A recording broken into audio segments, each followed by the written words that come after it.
Hey guys, this is Jay from Visions of Reality. Welcome to the final episode of 12 Days of Visions of Reality. This is, of course, day 12. And, of course, last but not least, Policy Man is the topic of this episode.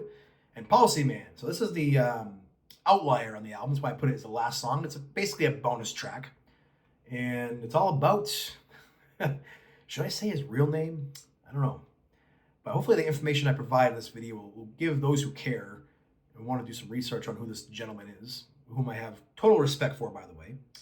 But I wrote this song about this gentleman, and this gentleman was the manager, the kiosk, or really the district manager. Actually, he was a district manager of a bunch of kiosks that were in Costco's across the Northeast District of New England, I guess, or United States. I don't know what you'd call it, but he was he would come to different stores and check on us and make sure we had the proper materials we needed and make sure we're getting sales and telling us, we need a perimeter sell, walk around the outside of the kiosk and try to get people to buy phones, right?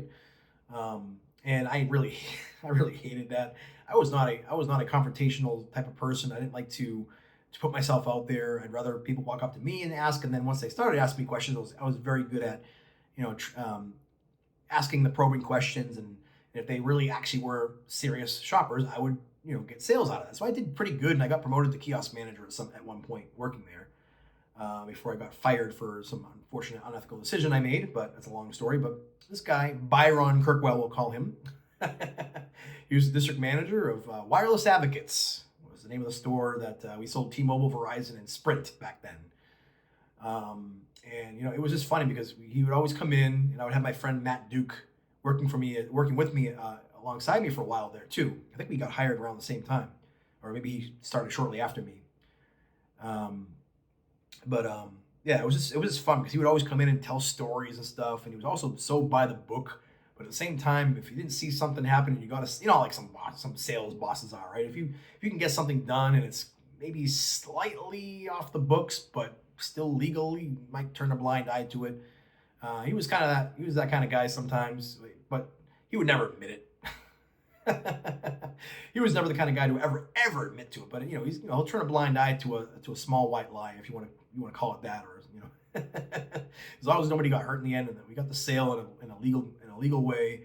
He wanted to see numbers, and he would call you every time at 7 o'clock. Hey, how many sales you got today? And sometimes it would go by and 2, 3, 4, 5 days, and we would get nothing. And then some days we'd come in and everybody wanted the phone. We'd have like 10, and he'd be like, "Oh wow, good job," But he'd always come in and tell us about his stories. He liked to go skiing and stuff, and he had a ski home in Vermont. And it was just so funny. We just loved how he was such a down to earth guy, but also so by the books, personal but by the books at the same time. We just loved to joke about it. I remember one day that I decided I was going to write a song about him. And at this point, I think it was just lyrics. And I wrote up this lyrics, and it was all about Byron Kirkwell. And for some stupid reason, sent it to everybody in the district. And I remember that day he reached out to me and said, "Is this song about me?" And I was like, "No, what are you talking about? It's not about you." He knew it was about him. Come on. I was so dumb. I can't believe I got away with that. But yeah, now the song really is about you. Yep, you can...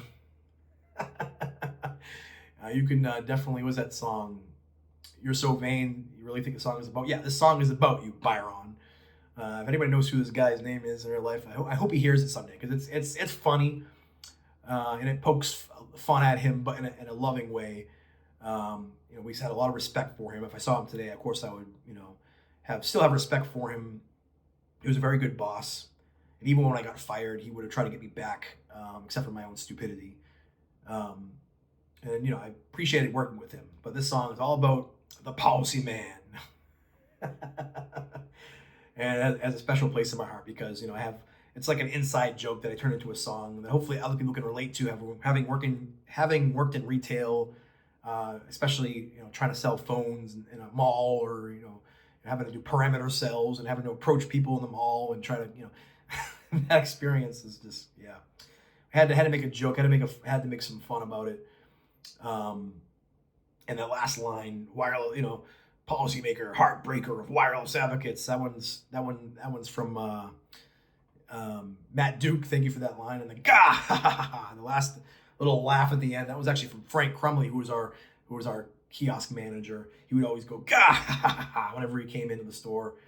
And we used to actually do some stuff with Frank too. That's another whole story of when we did Internet Radio America with Frank, and me and Matt Duke did a radio show called We Still Believe. We did that for many years, and we still have some recordings of that too. But yeah, a lot of inside jokes in that song that most people will probably be like, whatever. But at least hopefully you can appreciate the humor of working in a retail store with having to deal with corporate expectations and policies and all this stuff. Yep. Byron Kirkwell, the song was written about you, brother. And I hope you're having a great life. I haven't seen you in 20-something years. Yeah, it's been about 18 years. 2007 is when I left Wireless Advocates. But all right, that all wraps it up, folks. That was 12 days of Visions of Reality. Thanks for tuning in. If this was interesting in any way, let me know if you want any other types of material or any types of explanations. And if you want any type of, I don't know, merch or something like that, t-shirt designs, or if you want a vinyl or something, let me know. I'm willing to explore those options. But I appreciate all those who tuned in, especially those who listened to my songs. And I am looking for musicians to play with eventually, even if it's a temporary thing, like 6 months, a year. I would like to do a few shows of some of these songs if folks think it's worth performing live. So thanks, guys. God bless.